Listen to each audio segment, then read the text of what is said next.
Okay,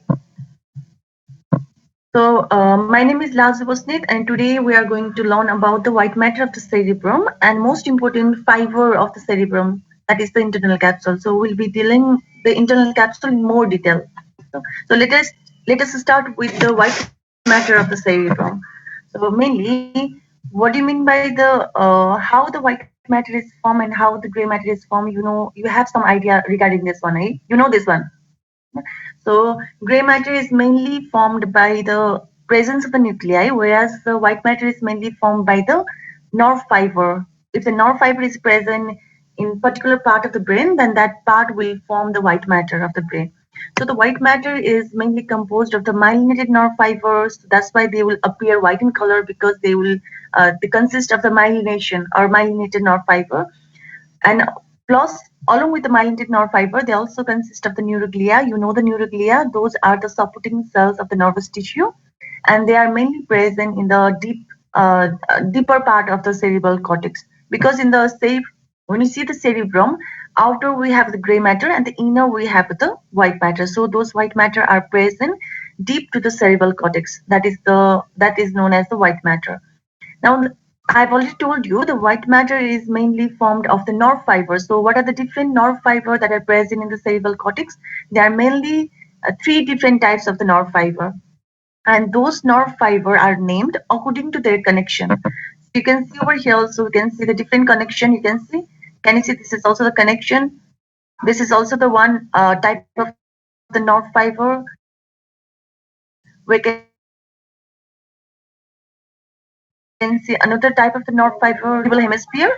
That is also another one, another connection.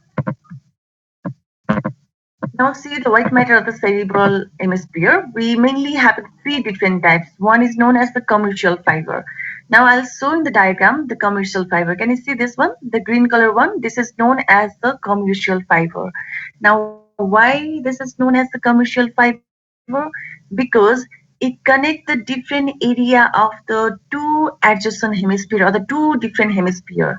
So it will connect the gyri or gyrus of the two different cerebral hemisphere, right and the left one. That is known as the commercial fiber, and you have to know the definition of the commercial fiber also. Now next one is association fiber. Now can you see the blue one? This is the association fiber. What do you mean by the association fiber? The association fiber is the fiber that will connect the gyri of the same cerebral hemisphere. That means it is connecting the gyri of the right hemisphere. This one is connecting the gyri of the left hemisphere. So if it is connecting the gyri of the same hemisphere, that is known as the association fiber. And in the association fiber, that may be a short association fiber or long association fiber. It depends upon the length. I'll tell you later on what do you mean by the short association fiber and the long association fiber. Now just see, short association fiber भनेको, this is the gyri and this one is the adjacent gyri of the same hemisphere. If the fiber is connecting the adjacent gyri of the same cerebral hemisphere, that is known as the short one. But if this is the one gyri and this one is the another one, which are connected by the association fiber, that is the long one. This is known as the long association fiber. That means long association fiber has to connect the gyri, which are separated by a multiple gyri in middle part. That is far away gyri. So that is known as the long association fiber. Now the another one, the third one is known as the projection fiber. Now see the red one, this is the projection fiber. Projection fiber means the fiber which is connecting the cerebral cortex with the other gray matter like basal ganglia, thalamus, brainstem, spinal cord, up and down. So that is known as the projection fiber. So the projection fiber, if it is connecting the cerebral cortex with spinal cord, down over here, thalamus, nuclei, that is known as the projection fiber. So the projection fiber is connecting something which is above and something which is downward. That is known as the projection fiber. Now the projection fiber may be a afferent or it may be a efferent. Afferent and efferent, you know the afferent and the efferent fiber, or it may be a ascending fiber or the descending fiber. तपाईँहरूले spinal cord मा you have gone through the tract of the spinal cord that is known as ascending and the descending tract. Same thing over here. The ascending and the descending fiber, those are the projection fiber. Is it clear about the three different types of white matter present in the cerebral cortex or the cerebral hemisphere? Hello? Yes, ma'am. Now I'll move on to the another part. Now let us move to the commercial fiber in detail. Now you know what do you mean by the commercial fiber? What do you mean by the commercial fiber? Can somebody tell me about the commercial fiber? This is the fiber connecting gyri of the right and left cerebral hemisphere. okay, connecting the functional area or the gyri of two different hemispheres, right and the left, that is known as the commercial fiber. Now, what is the example of the commercial fiber? You have learned the cerebral cortex, you have learned the cerebral corpus callosum. This is the most important commercial fiber, corpus callosum. This is the most important commercial fiber in corpus callosum. Another one is anterior commissure. Another one is the posterior commissure, havenular commissure, and hippocampal commissure. So these are the mainly five different example of the commercial fiber.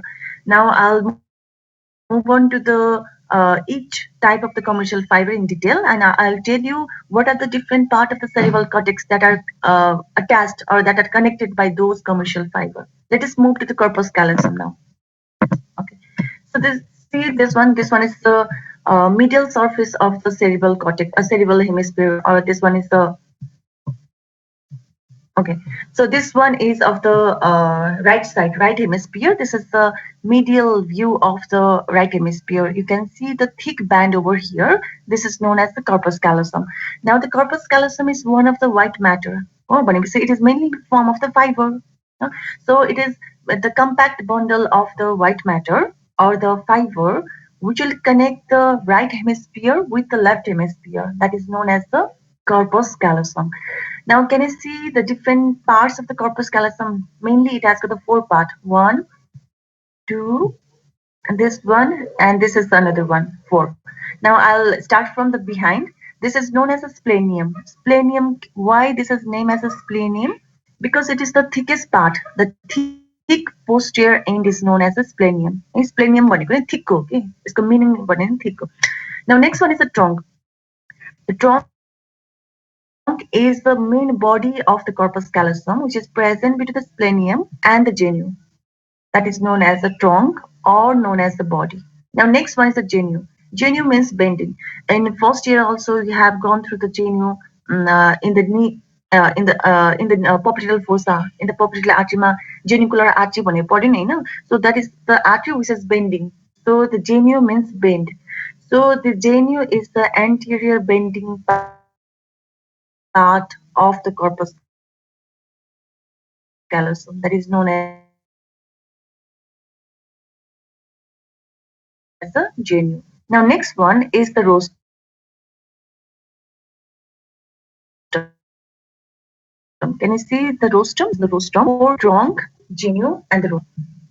So when you trace the rostrum, you can see the rostrum is continue with the lamina terminalis. Can you see the thin part over here, the white matter, white band, band, thin white band over here. This is known as the lamina terminalis. And can you see a compact bundle of the white matter or the nerve fiber over here? That is known as the commissure. Now these are the example of the commercial fiber, and you have to remember the anterior commissure also. And next one is the lamina terminalis.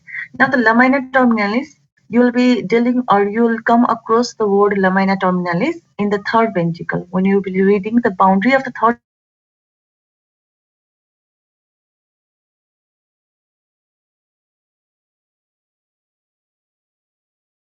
terminalis. And can you see the lamina terminalis is the area of the corpus callosum. present between the thalamus and the lentiform nucleus.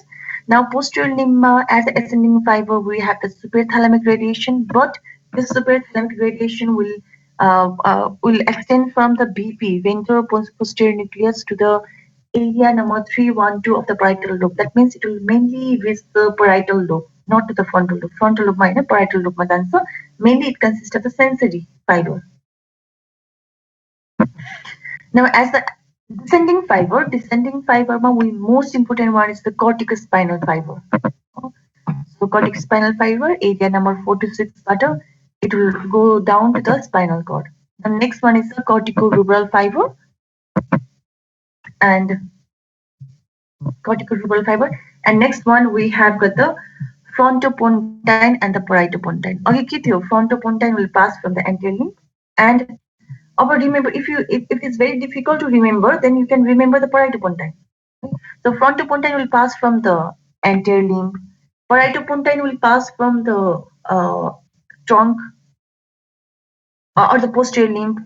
Then this one, occipital retrolentiform part, but a key pass also from there occipitopontine, and temporopontine will pass from the sublentiform part. So in this way also you can remember. Now the retrolentiform part. So retrolentiform part is present behind the lentiform nucleus.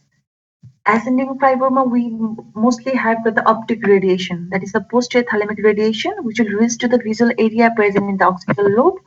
And next one we have the occipitopontine, most important, parietopontine. If you want to remember parietopontine, it's okay, but occipitopontine you have to remember. And the last one is the sublentiform part. Sublentiform part is present below the lentiform nucleus. Over here we have the auditory radiation, which will reach the auditory area present in the temporal lobe, area number 41 and 42. That is mainly concerned with the hearing. Then as the descending fiber, we have the temporopontine and also the parietopontine. Remember, parietopontine, otherwise known. Okay? Now, can you recall the fiber passing through the anterior limb? Anterior limb ascending fiber. What is the name of the ascending fiber? Ascending. Thalamic radiation. Which thalamic radiation will pass through the anterior limb? Anterior thalamus. Anterior thalamic radiation. Now, descending one? Frontopontine. Frontopontine. Now, from the genu ascending. Ascending superior Thalamic radiation, but that will enter to the postmotor part of the frontal lobe. Oh. Now, next one is the descending one. Descending one, what is the most important descending fiber? Most important. Corticonuclear. No, corticonuclear is not so important. Corticospinal, corticonuclear. Now, what about the corticopontine? Corticopontine में कौन fiber होता है? Corticopontine. Posterior part pass होने corticopontine में. Parietopontine, frontopontine and the parietopontine. So parietopontine is the most important. Now next one is retrolentiform part. What? Occipitopontine. Occipitopontine. Okay. Next one is the ascending one. Ascending one.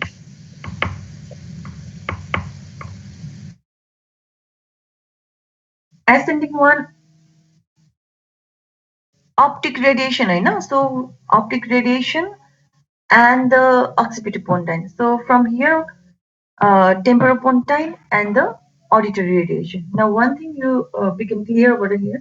About the parietopontine and confusion. Parietopontine you can keep anywhere. You can keep this one in the posterior limb, a retrolentiform part, sublentiform part. Now you can put the parietopontine in all those three.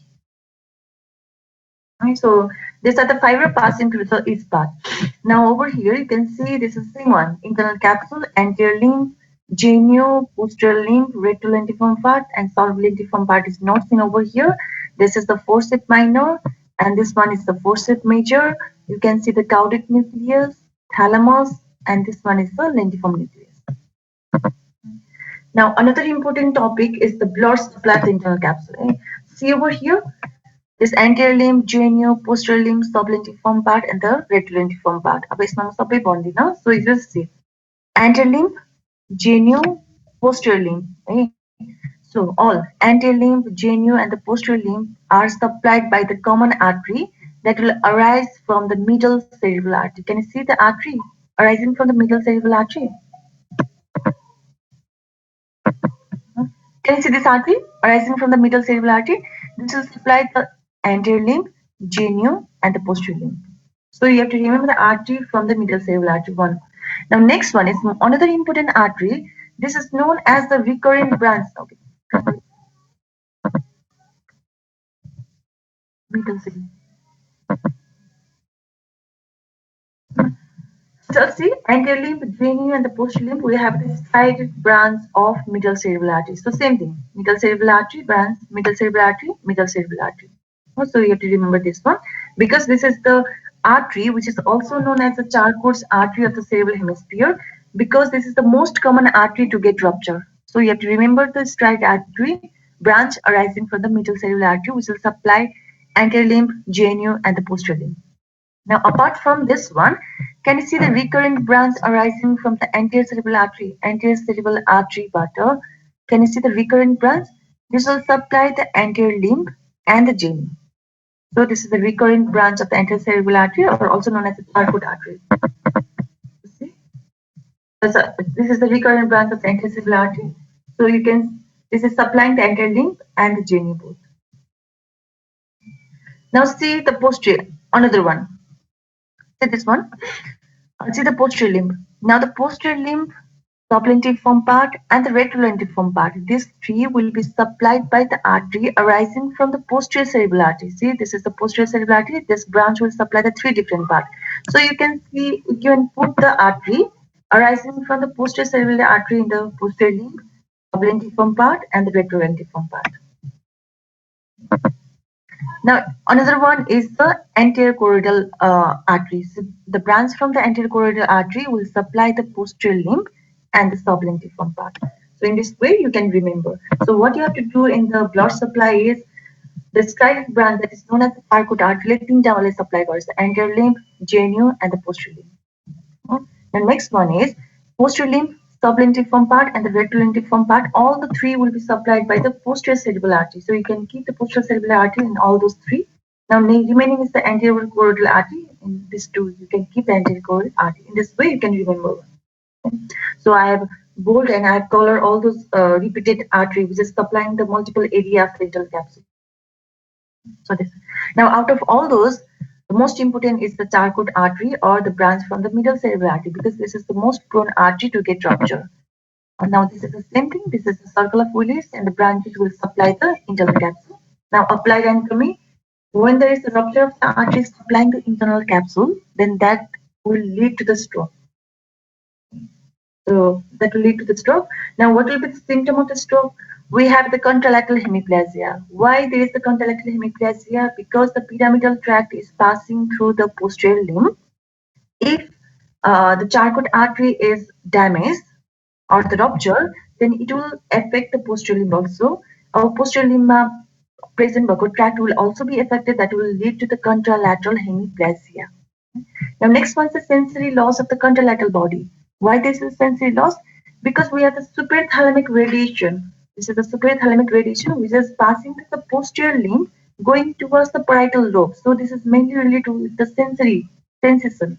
So there will also be the loss of the sensation in the contralateral side. Now visual area, auditory area may get lost if the retrolentiform part and the sublentiform part is affected. Now positive Babinski sign भनेको when you stroke the lateral side of the foot, when you scratch the lateral side of the foot, then the great toe will dorsiflex and other toe will get fans out. That is known as the positive Babinski sign.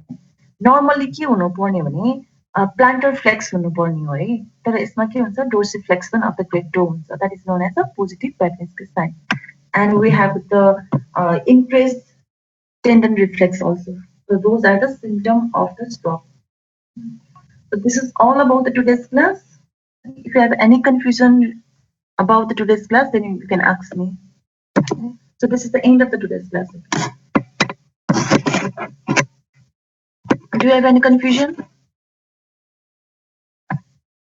Ma'am,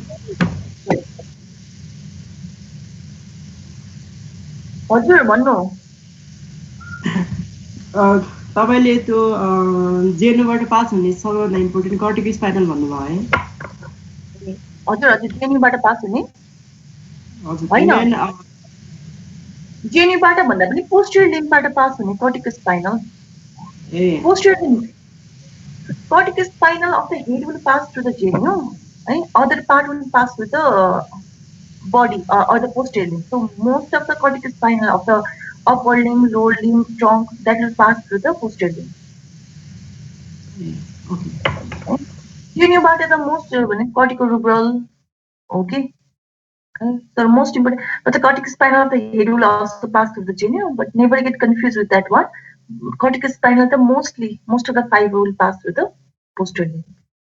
अब यसमा कर्टिक स्पाइनलको पनि the fibre carrying from the head पनि छ upper limb lower limb and the trunk different छ नि त तपाईँहरू live नगर्नु है class I have not downloaded your attendance